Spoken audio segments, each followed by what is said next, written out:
Hello there, and welcome to this episode of Complex Conversations. I am your host, Isaac Bate, and today I'm joined with Louis Nunn and Luke Evans.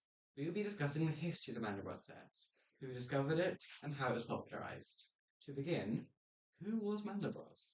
Well, Isaac, Mandelbrot was a Polish mathematician born in Warsaw in 1924.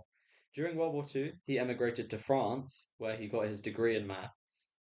And then afterwards, he got a master's degree from Caltech and then returned to Paris for his PhD.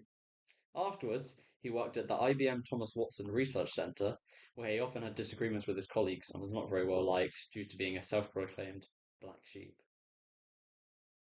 Thank you. So, how was the actual set discovered? So initially, when Mandelbrot was doing his work around the set, he described it as mindless fun. He was just kind of simulating different Julia sets on the computer and printing them out and just seeing what came of them. And from that, he printed the Mandelbrot set.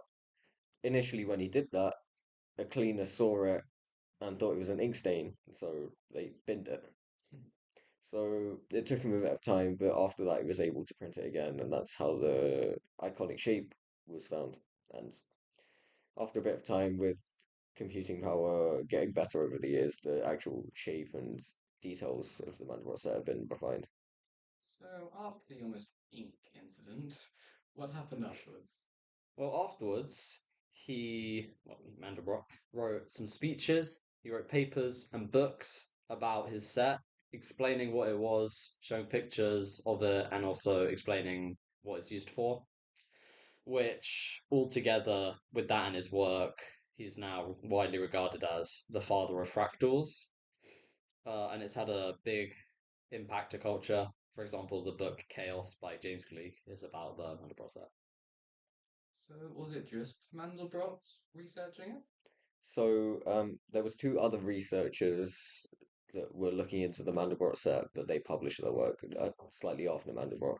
So you had Robert Brooks and you had J. Peter Metelsky. And there was a bit of a back and forth about who really discovered the Mandelbrot set. Um, and there's a quote from university a professor at the University of Paris, um, that says basically Mandelbrot only really liked to quote himself, and he didn't like to quote others who aren't dead. So he was a bit of a character, but essentially after all the back and forth, it was decided that he was the main discoverer of the set. Okay, yeah, Mandelbrot does sound like quite a character. Anyway, thank you for listening to this episode. And next episode will be our final episode, and it will be on the application to the Mandelbrot sets. See you there.